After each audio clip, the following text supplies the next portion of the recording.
Bapa, Putra, dan Roh Kudus. Amin. Bapa di surga, kami ucap syukur bahwa kami selalu Kau ajak untuk mengerti, memahami rencana dan kehendak-Mu di tengah kegelapan hidup kami, di mana Engkau hadir dalam peristiwa-peristiwa yang tidak kami ketahui, tapi dengan maksud untuk memperdalam iman kami. Terima kasih Tuhan atas kepekaan dan ketajaman dalam diri kami. Terpujilah nama-Mu kini dan sepanjang segala masa. Amin.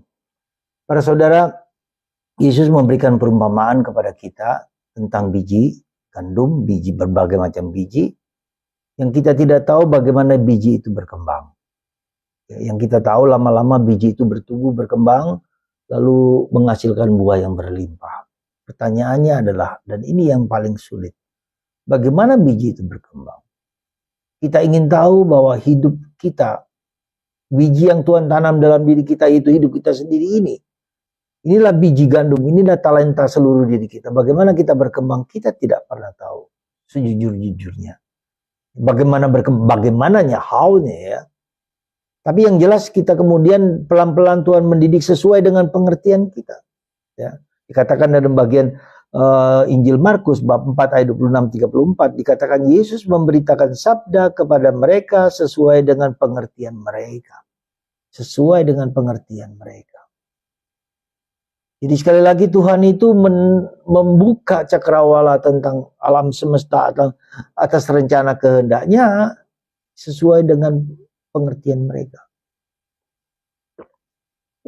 Nah, itu menunjukkan kepada kita betapa penting dan dahsyatnya kita membaca, kita mengerti, kita merenungkan kitab suci.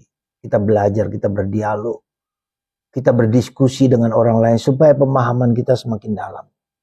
Kita sharing pengalaman itu dengan satu sama lain. Ya, ini saya kira penting. Nah, semakin kita berdialog, semakin kita berkomunikasi, semakin kita memahami, semakin kita membaca, kita punya sesuatu yang Tuhan itu punya rencana apa dengan peristiwa kehidupan ini. Dan Tuhan bekerja lewat di balik peristiwa itu.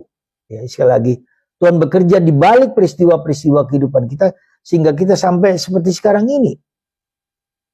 Ya, coba Anda mendengarkan berkali-kali mungkin video saya, mungkin udah bosan juga dengan apa yang saya sampaikan, mungkin Anda mendelete, oke, enggak apa-apa. Enggak apa-apa, tapi Anda belajar terus-menerus untuk memahaminya, otak kita makin dipertajam.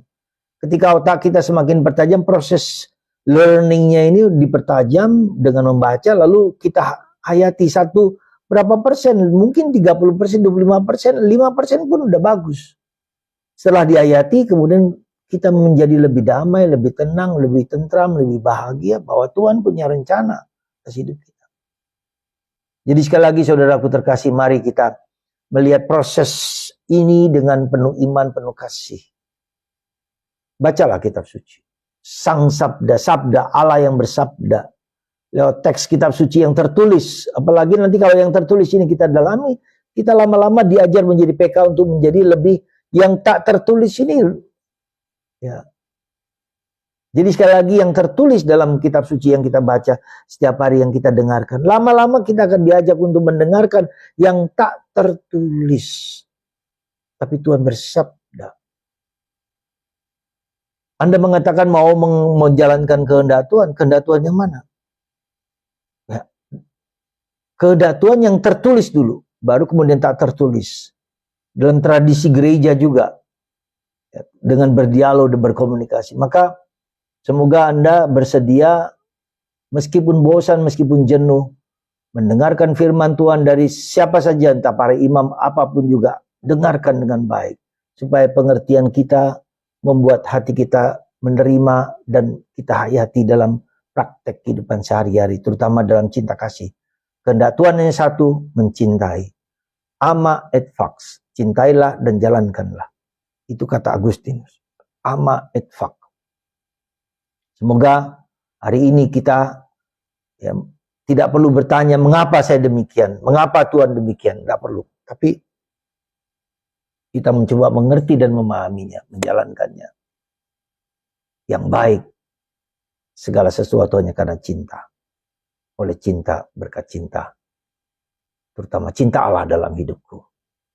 Yang ku terima dengan penuh kesungguhan. Terima kasih Tuhan Berkatilah kami semua dengan kasih-Mu yang melimpah, sehingga kami membagikan kasih itu kepada orang lain. Di balik peristiwa kehidupan dari dulu hingga sekarang, Tuhan hanya minta kepada kita untuk mencintai dan mencintai. Ama et fak. Amare et facere. Mencintai dan lakukanlah itu.